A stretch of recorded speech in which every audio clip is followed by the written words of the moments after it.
जरा उस पल को याद कीजिए जब आपके स्मार्टफोन की स्क्रीन के ऊपर 4G की जगह अचानक 5G लिखा दिखाई देता है। एक अजीब सी खुशी होती है, एक एक्साइटमेंट। ऐसा लगता है जैसे अब इंटरनेट रॉकेट की तरह दौड़ने वाला है। अब कोई बफरिंग नहीं होगी, कोई वीडियो अटकेगा नहीं, गेमिंग स्मूथ चलेगी और हर चीज सेकंड्स में डाउनलोड होगी। और इसी के साथ एक शब्द हमारे दिमाग में गूंजता है, अनलिमिटेड 5G डेटा। अनलिमिटेड मतलब जितना चाहो उतना इस्तेमाल करो, दिन रात मूवी डाउनलोड करो, 4K वीडियो देखो, पूरा इंटरनेट अपने फोन में भर लो। टेलीकॉम कंपनियां बड़े बड़े होर्डिंग्स में, टीवी विज्ञापनों में और सोशल मीडिया पर एक ही दावा करती हैं, सबसे तेज 5G, सबसे बड़ा नेटवर्क और पूरी तरह अनलिमिटेड। लेकिन जरा रुकिए, क्या आपने कभी सोचा है कि जिस देश में लोग 1 GB डेटा के लिए पैसे गिन गिन कर रिचार्ज कराते थे, उसी देश में अचानक सब कुछ फ्री और अनलिमिटेड कैसे हो गया? क्या कंपनियां अचानक समाज सेवा करने लगी हैं? या फिर इस अनलिमिटेड के पीछे कोई ऐसी सच्चाई छुपी है जो आपकी जेब और आपके फोन दोनों को नुकसान पहुंचा रही है? आज हम इसी सवाल का जवाब ढूंढेंगे।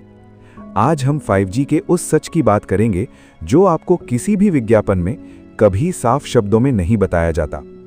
अगर आप 5G फोन इस्तेमाल कर रहे हैं या भविष्य में लेने की सोच रहे हैं, तो ये जानकारी आपके हजारों रुपए और आपके फोन की उम्र दोनों बचा सकती है। सबसे पहले बात करते हैं अनलिमिटेड शब्द की। डिक्शनरी में अनलिमिटेड का मतलब होता है जिसकी कोई सीमा ना हो, लेकिन टेलीकॉम इंडस्ट्री की दुनिया में इस शब्द का मतलब कुछ और ही होता है। यहां अनलिमिटेड का मतलब होता है शर्तों के साथ। भारत की लगभग हर बड़ी प्राइवेट टेलीकॉम कंपनी 5G के नाम पर अनलिमिटेड डेटा देती है, लेकिन इनके हर प्लान के पीछे एक अदृश्य लाइन होती है जिसे ज्यादातर लोग कभी पढ़ते ही नहीं, और उसका नाम है फेयर यूसेज पॉलिसी। अब इसे सीधी और आसान भाषा में समझते हैं। कंपनी कहती है आप जितना चाहे डेटा इस्तेमाल करें, लेकिन सिस्टम आपके हर MB का रिकॉर्ड रखता है। अगर आप एक महीने में बहुत ज्यादा डेटा इस्तेमाल कर लेते हैं, जैसे 250 GB या 300 GB से ज्यादा, तो सिस्टम आपको हाई यूसेज पैटर्न में डाल सकता है। अब आपने कोई बिजनेस थोड़ी शुरू किया है, आप तो सिर्फ वीडियो देख रहे थे, मूवी डाउनलोड कर रहे थे, गेम खेल रहे थे, लेकिन सिस्टम को इससे कोई फर्क नहीं पड़ता। जैसे ही वो छुपी हुई सीमा पार होती है, आपकी 5G स्पीड सीधे नीचे गिरा दी जाती है, 64 kbps या 128 kbps, यानी आज के समय में लगभग बेकार स्पीड। तो फिर सवाल उठता है, अगर स्पीड गिरनी ही है तो अनलिमिटेड कहां गया? ये बिल्कुल वैसा है जैसे कोई आपको अनलिमिटेड खाने का न्योता दे और तीसरी प्लेट उठाते ही आपकी प्लेट छीन ले। कागजों में अनलिमिटेड, हकीकत में सीमित। अब बात करते हैं फोन की सेहत की। बहुत से लोग एक चीज महसूस कर रहे हैं लेकिन खुलकर बोल नहीं रहे, और वो है फोन की बैटरी। क्या आपने नोटिस किया है कि 5G इस्तेमाल करने के बाद आपके फोन की बैटरी पहले से ज्यादा जल्दी खत्म होने लगी है? जो फोन पहले पूरे दिन आराम से चल जाता था, अब शाम तक ही दम तोड़ देता है। वीडियो देखते समय फोन गर्म होने लगता है, कॉल पर बात करते हुए फोन तवे जैसा लगने लगता है। ये कोई इत्तेफाक नहीं है, इसका सीधा कारण है भारत में इस्तेमाल हो रही 5G की मौजूदा तकनीक। भारत में इस समय ज्यादातर जगह नॉन स्टैंड अलोन 5G चल रहा है, मतलब पूरा नया 5G नेटवर्क नहीं, बल्कि पुराने 4G टावरों पर ही 5G को चलाया जा रहा है। इसका असर क्या होता है? आपका फोन लगातार 4G और 5G के बीच स्विच करता रहता है, कभी 5G, कभी 4G, फिर 5G, फिर वापस 4G। हर बार जब नेटवर्क स्विच होता है तो प्रोसेसर और एंटेना पर अतिरिक्त दबाव पड़ता है। ऊपर से कॉल करने के लिए फोन को 4G चाहिए और इंटरनेट के लिए 5G, यानी फोन को एक साथ दो नेटवर्क संभालने पड़ते हैं। और नतीजा, बैटरी तेजी से खत्म होती है, फोन ज्यादा गर्म होता है और लंबी अवधि में बैटरी की हेल्थ धीरे धीरे खराब होती चली जाती है। कंपनियां ये बात आपको कभी खुलकर नहीं बताएंगी। अब आते हैं सबसे बड़े वादे पर, स्पीड। विज्ञापन में दिखाया जाता है 1 Gbps स्पीड, सेकंड्स में पूरी फिल्म डाउनलोड। लेकिन जमीनी हकीकत क्या है? आप स्पीड टेस्ट ऐप खोलते हैं, मीटर तेजी से भागता है, 500, 800, आप खुश हो जाते हैं, स्क्रीनशॉट लेकर दोस्तों को भेजते हैं। लेकिन जैसे ही कोई बड़ी फाइल डाउनलोड करते हैं, स्पीड अचानक कम लगने लगती है। इसकी दो बड़ी वजहें हैं। पहली वजह speed test optimisation. Network system पहचान लेता है कि आप स्पीड टेस्ट कर रहे हैं और उस समय डेटा की पाइपलाइन पूरी खोल दी जाती है, लेकिन असली इस्तेमाल में स्पीड वापस नॉर्मल कर दी जाती है। दूसरी वजह इनडोर कवरेज।